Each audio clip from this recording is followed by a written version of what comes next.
World Financial Symposium's Market Spotlight series today focuses on the governance, risk, and compliance space, also known as GRC. I'm Goss, Marketing Coordinator for the WFS, an international organization dedicated to educating technology leaders. We run the series to provide a forum on timely topics in the software and technology industries. WFS events are held online and live throughout the year, and our next live event is scheduled for March 26th in Silicon Valley. Find out more about upcoming events at www.wfs.com. Now introduce today's moderator, Ward Carter, Chairman of the Quorum Group, the mid-market M&A firm focused solely on software and IT. Ward? Hey, thanks, Courtney. I'm pleased to moderate today's panel on GRC, which has been an active M&A sector for the past 4 years. Today, taking a look at recent M&A activity, which Alina will cover, a Q&A session with our panelists, who I will introduce shortly. I'd encourage our audience to ask questions using the Q&A window, which we will try to answer those near the end of the session. GRC offers a great example of an industry undergoing consolidation as vendors strive to present a comprehensive solution. Creating a solution is often best accomplished via M&A to not only acquire technology, but also customers, revenue, domain expertise, and brand awareness, all of which is expensive and time-consuming to develop organically. Example of consolidation, we played in Riverside Company's roll-up in the GRC space in late 2012, as Quorum presented Policy Tech in what ended up being a four-way merger of solutions in the ethics and compliance space.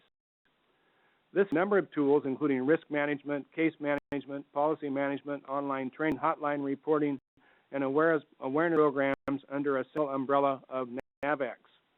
This put NEX and Riverside in the driver's seat as one of the most comprehensive offerings in the market. And Riverside Company, a leading private equity firm, probably has more expertise to drive further consolidation than most any PE firm we know. More about deal activity in this sector, I'd like to turn to Alina Soltis, a Quorum Senior Research Analyst, to talk about some more recent market activity and valuations. Alina? Yeah, thanks, Ward. Let's start with a view of the market valuations in the software space.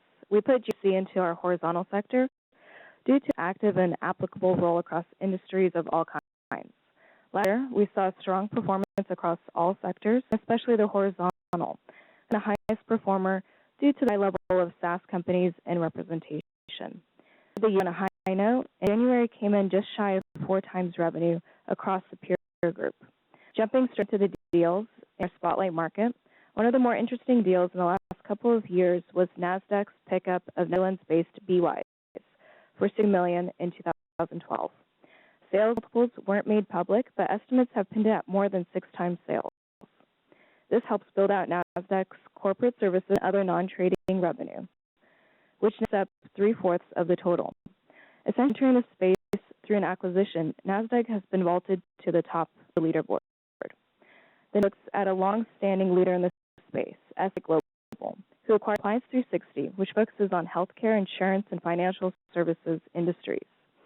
The deal, $42 million, at a 2.6 times revenue multiple, which is our end of SaaS valuations and certainly lower than BWise's deal. One reason, in part, is due to the growth rate that Compliance 360 had, at only 10% revenue. In the chart here, very clearly, growth drives revenue multiples, and this correlation applies and moves in sync with the chart presented here. Looking into the layers of the ecosystem, there is a market for targeted solutions within the GRC space. One example, Metrics Stream's 2012 purchase of TBD Networks, with tools for managing regulatory compliance, migrating into cloud-based virtual environments. Other tools acquired recently include the stock option compliance tools provided by Option Ease, Solium Capital in 2012, Trust Technologies Document Management Services, targeted life sciences and pharmaceuticals, acquired last June by EMC. Thomson has done 2 deals in the last 2 years. In 2012, it brought the Avanan GRC platform into its already broad suite of compliance offerings. And then just last August, it acquired WeComply, a provider of online compliance, business conduct, and ethics courses. Also last month, they announced a partnership with bNext, offer buy-side and sell-side trade monitoring. Given their acquisitive nature and focus on growing through acquisitions, I wouldn't be surprised to see Thomson Reuters turn this into a full M&A event. In addition to strategic players, private equity has been very active. Riverside, the big name here, as Ward mentioned, consolidating 4 different GRC firms into Navex Global. Starting off with ethics, they then added on policy tech. That deal in particular may have set off the stage for the Citroen AC deal just a year later. Last June, Connect Partners and Fidelity Growth jointly hired Revo Software out of the UK for their cloud-based software focused on risk management. And Inflex Private Equity Partners backed management buyout of CMO compliance, and a provider focused on energy, mining, oil and gas, as well as financial services. So to these deals, if we take a step back and look at it from a trending perspective, compliance is now a companion add-on to the general security stack. Proofpoint, a recently IPO'd security that moved into this space by acquiring NextPage, a document change tracking software provider, just before they went public. And more recently, just this month, infrastructure as a service firm ViewStream acquired ViewTrust for its compliance monitoring technology. We'll see this, both security firms moving to GRC and vice versa, especially as more cloud-based infrastructure firms for compliance technology into their overall offerings, as they've done with security. A variety of themes are driving these deals. The ever-present acceleration of SaaS is here as well. Even like GRC, where on-premise installations are often required, a SaaS-like functionality is beginning to be expected by customers, and a SaaS-like business model by buyers and investors. Looking forward to the comments from our panel on where things stand locally to them and where they're heading. Back to you, Ward. Okay, thanks, Alina. Certainly a lot of activity, a broad range of solutions, and some very attractive transaction multiples. I'm very happy to introduce our 2 guests today. Mike Bell is the founder and president of R², which develops and implements compliance solutions for life sciences verticals. Mike has particular expertise in the evolving area of transparency compliance, we'll hear more about in a few minutes. And to Mike's left on your screen, we have Michael Rasmussen from GRC 2020, a research firm providing objective insight in leading GRC practices and processes. Many Michael from his research publications and numerous guest appearances on forums such as this. He is well known as an industry pundit that he is undoubtedly qualified for given his vast background in the space. So then, welcome. Since I probably have done neither of you full justice with my introduction, I'd ask each of you to please take a moment to further introduce yourself and perhaps offer some background on your company and its position in the GRC space. Also, Mike Bell. Mike? Ward. As Ward mentioned, I'm the founder and president of R². By way of background, prior to starting the company, I was a partner in the Washington, D.C. office of Mintz-Levin in the life sciences practice, where I helped to defend fraud actions brought by the U.S. government against pharmaceutical, medical device, and other healthcare players in the industry. There was to assist companies to develop and improve upon their compliance program, developing effective internal controls, and frequently as part of a government settlement. At capacity that I learned that well-designed software to address these specific challenges really didn't exist. And from that, partnered with a former CTO and developed R², and specifically to develop our RADS compliance platform, which was designed to integrate with most enterprise systems like SAP, Oracle, JDE, where we're able to take in that data, process it in such a way as to apply rules and otherwise enforce policies. And depending on the need or focus of the company, we'll install one or more modules that sits on top of the platform, each which is designed to address specific compliance goals and provide evidence-based controls and visibility. Support that system, and because much of our focus surrounds financial relationships between life sciences companies and physicians, customers, plans, and other purchasers of their products, we're able to lure the former architect of Bloomberg to develop a powerful cloud-based customer master data solution. And this can store all information about a third party, creating an enterprise-wide view of the customer, but only serving the data that's relevant to the users or business units around the globe. For example, sales may see different information than what folks in the R&D departments will see.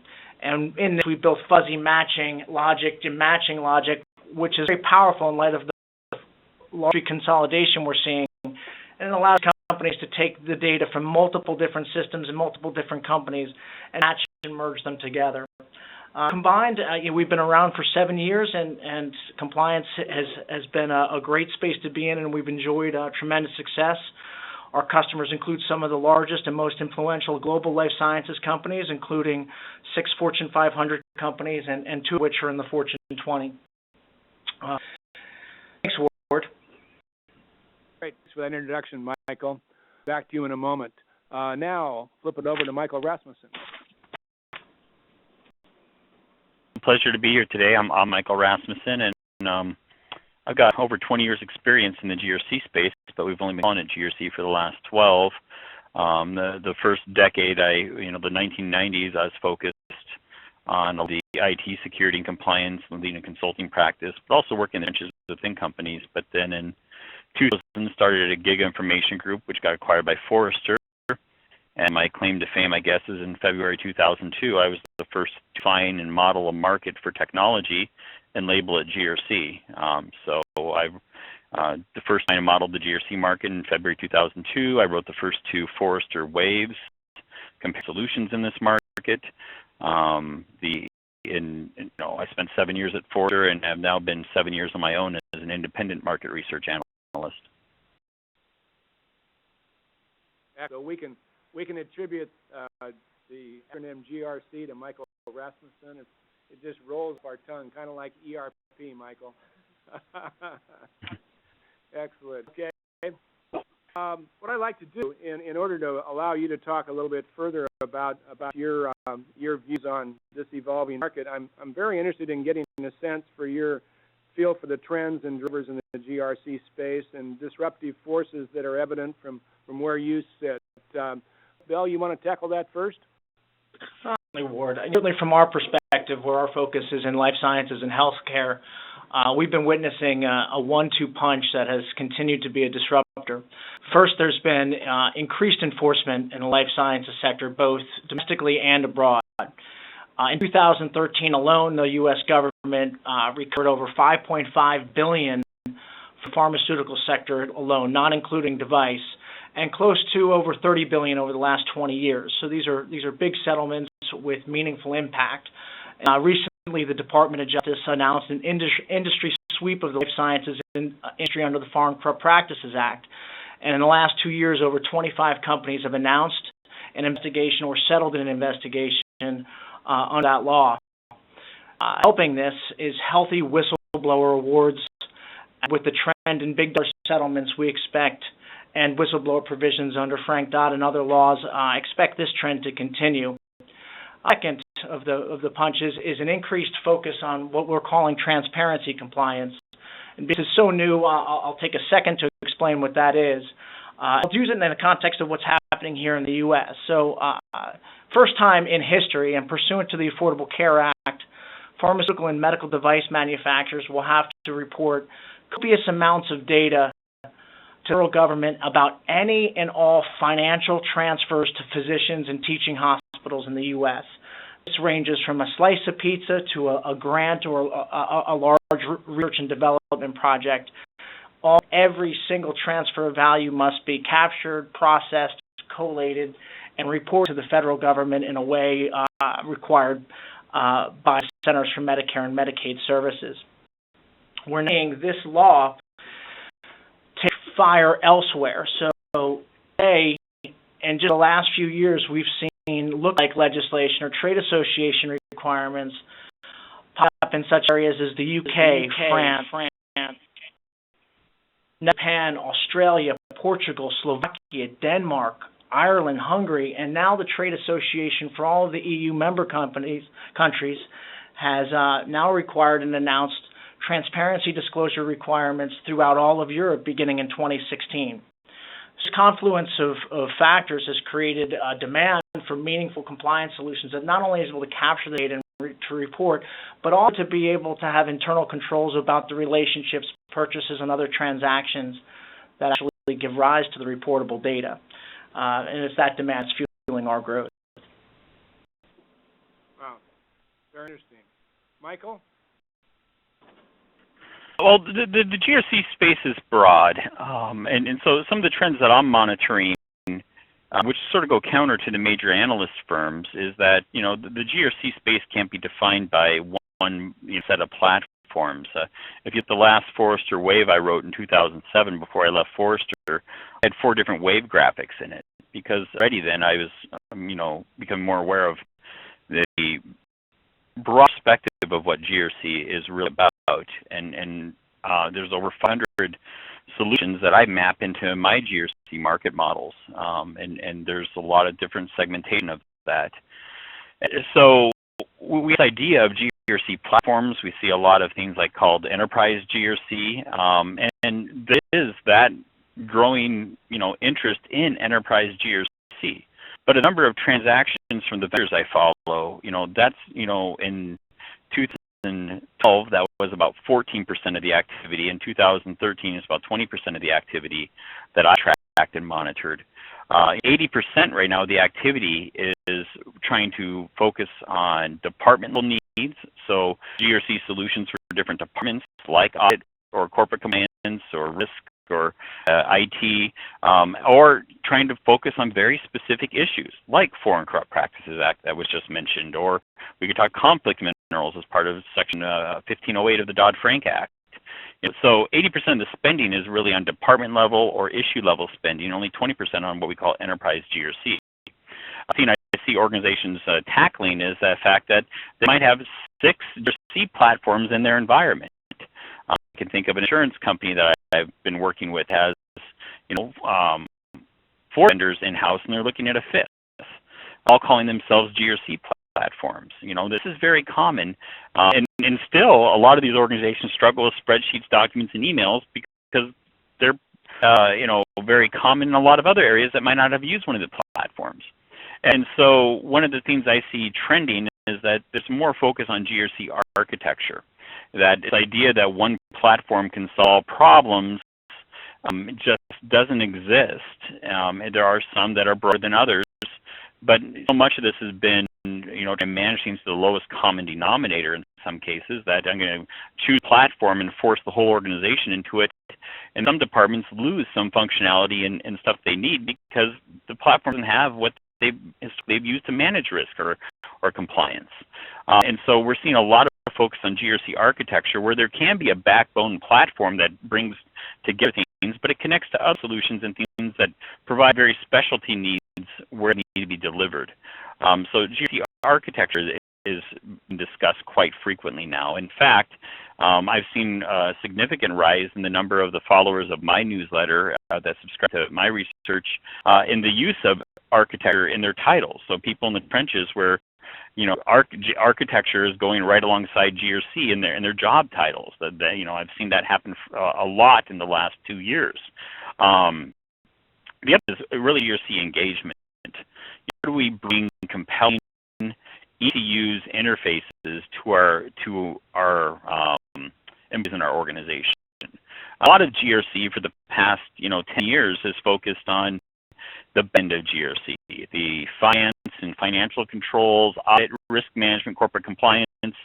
But really, you have to take a look at these surveys and assessments and answer questions and read policies, take training and all these elements.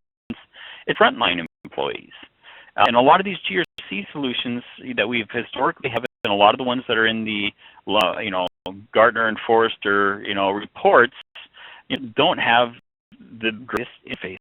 And you look at their technology, and they're somewhat dated. That going 10 years in some cases, and the way the interface looks and operates. A lot of the RFPs I've been seeing the last 18 months have started to focus on that end user experience and interface and how to build engaging, intuitive interfaces, because to be done properly isn't just about the GRC back office, it's about delivering content and information to the front office as well. Thanks, Michael. Reminder to our audience, if you have any questions, we'd welcome those. You've got the Q&A window on the right side of your screen. You can enter there, and we'll try to get our panelists to address those if we can. So moving back to Mike. Mike, you talked about global transparency, and this is obviously, it's become a global challenge as a local or domestic challenge.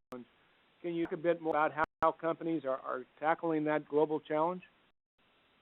Constantly, we're involved down several global projects, many of which tend to be focused out of the headquarters, whether that is domestic or abroad. Formation of regional teams to address variance in local law, custom, and policy. But at the highest level, and consistent with some of what Michael was talking about, trying to have an enterprise baseline of certain meaningful internal controls and visibility at the parent level across operating units and business throughout the world. One of these things where we're seeing that they're also finding opportunities and looking at not only this from a compliance perspective, but for the first time, especially as it relates to transparency, finance departments are getting very involved because for the first time ever, they not only know how much they spent, but where, why, on whom, what products were covered, what was the purpose and the nature, and a wealth of meaningful data that when with other data in the enterprise and available through third parties provides for some terrific data analytics to assist with prioritization of spend and other activities. Okay, and maybe to build on that, Michael Rasmussen, you had mentioned that 80% of the spend is on department and issue-based needs as opposed to an enterprise focus. Just how are organizations taking on enterprise?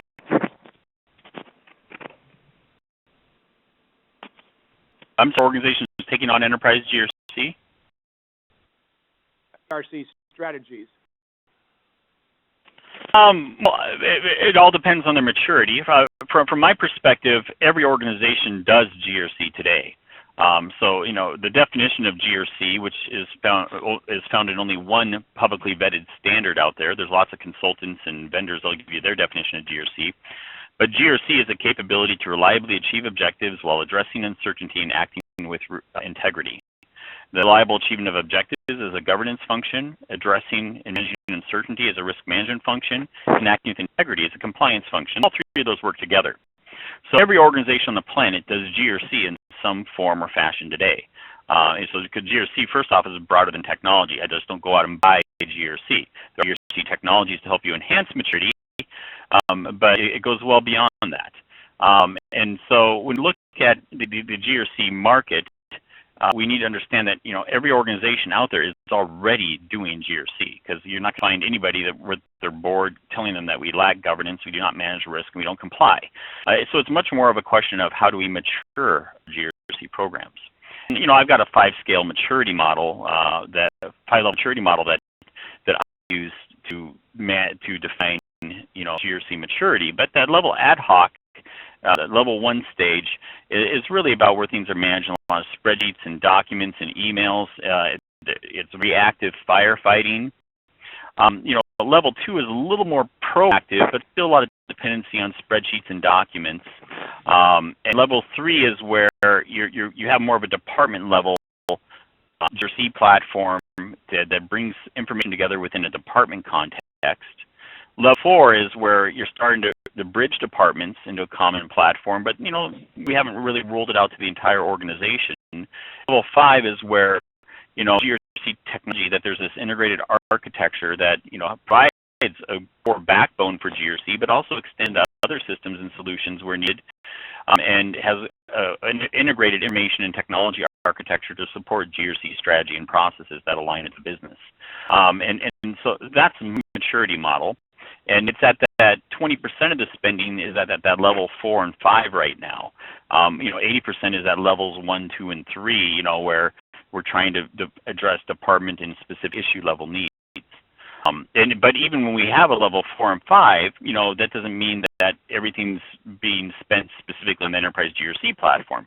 We have or architecture. We might have a core platform that is a backbone, but we might have a specialty need like conflict minerals or something that we go and look for a specific solution for, plugs into our architecture. So even when you're at level 4 and 5, you're still spending on those very issue-specific things, but we're looking at things that can play into our information architecture. And so that's how I've defined and have approached it. I sort of rambled there. I'm not sure if I answered the question. What was the specific question again? Good, Michael. Okay, thank you for that. We do have a couple of questions from the audience. I'd like to direct this first one back to you, Michael Rasmussen. Question is, it builds on the fact that there's a variety of solutions out there. Given the trend towards not one platform can solve problems, will there be more consolidation of vendors across the different GRC domains, including compliance, IT, and audit? I think we're still going to see a lot of consolidation. Some of that consolidation is going to come around, natural roles that people gravitate towards. One of the introductory slides for our webinar today, talked about the NVEX global creation, in which you had, 4 different vendors being Policy Tech and Ethics Point and ELT and Global Compliance coming together. Those vendors really don't sell to enterprise risk roles. They don't sell to audit roles. They don't sell to IT GRC type roles. They really are, a suite of vendors that have come together under NavX Global that sells to the corporate compliance and ethics role. And so we're seeing a lot of that, in which, that there's consolidation to build a more holistic solution and approach to specific roles and departments. But we're also seeing things come together for that enterprise GRC that crosses roles and departments as well. And so we're going to see continued acquisitions and growth in this market for sure. I stand by that 100% because I know the activity out there and what's going on right now, and see it. Very consistent with what we see at Quorum as well. A question I'd like to direct to Mike Bell. It really has to do with specialized compliance in a vertical market.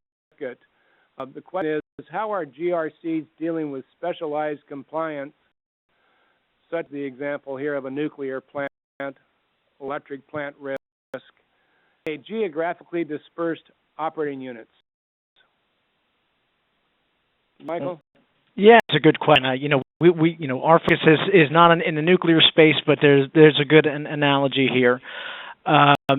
Whereas each of the plants may have their own particular risks and their own risk profile within each of the different operating units inside the plant. The approach that we're seeing and we're advocating is one. Again, it's interesting to hear Michael and distant and distinguishable in some ways.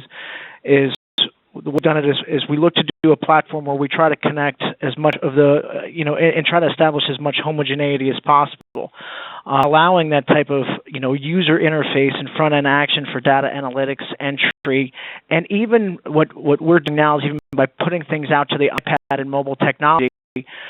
Basically assistive tools to allow those folks who are on front lines who where the risks are the most acute to have the tools and information available in real time, allow them to make accurate and smart decisions consistent with company policy and of course relevant law and regulation. And then through this various permissions and the ability for certain employees in certain roles to do certain things and see others, while others in the organization, maybe audit, maybe compliance, maybe legal, will have different views of data, maybe combined with other data, allowing that type of frontline approach, but with appropriate and meaningful oversight workflow, the ability to escalate and identify issues in real time, to be a bit more proactive in the approach, as opposed to, as Michael was saying, where many companies are still evolving from a reactive perspective as it relates to GRC. That was responsive. Yeah, thank you. And we have one more question here. Maybe I could bounce this to Michael Rasmussen. In the near future, how important are business continuity management and planning tools to the companies with which you are working? Is that something you speak to, Mike?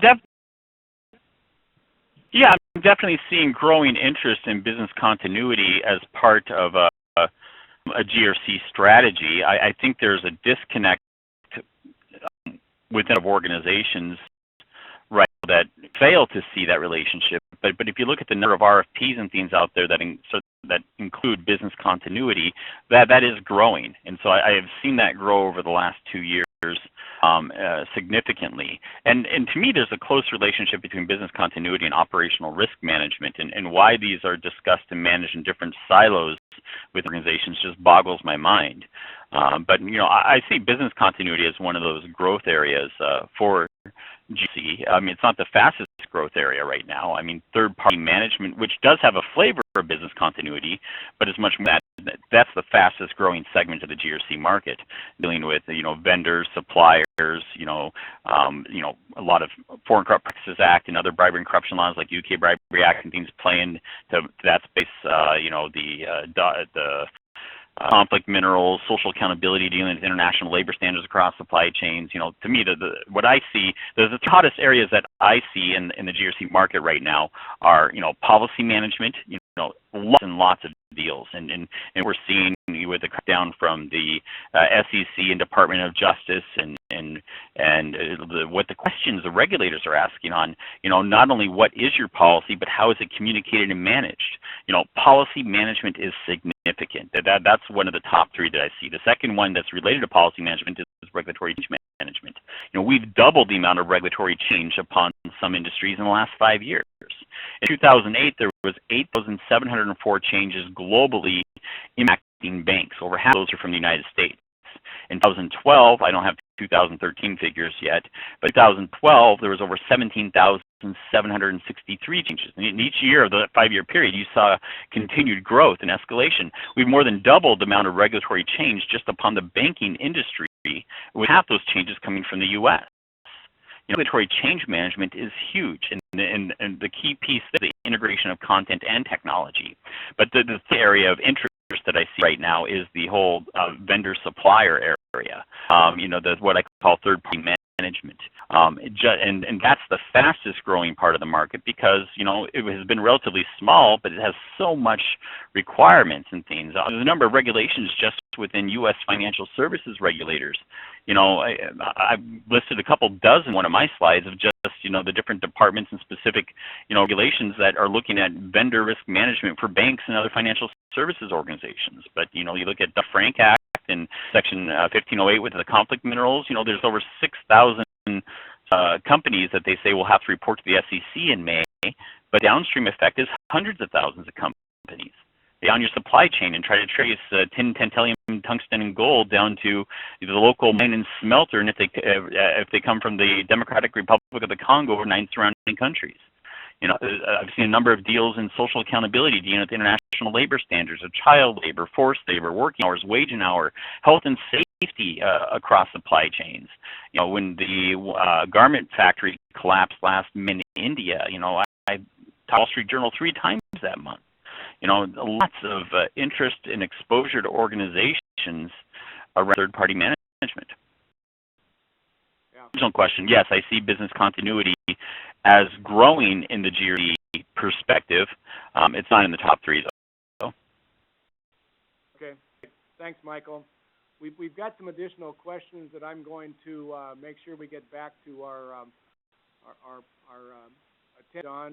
I want to close now and thank our panelists, Mike Bell and Michael Rasmussen, for their time today. Thanks for joining us, and we look forward to having you on a future conference. Thank you very much.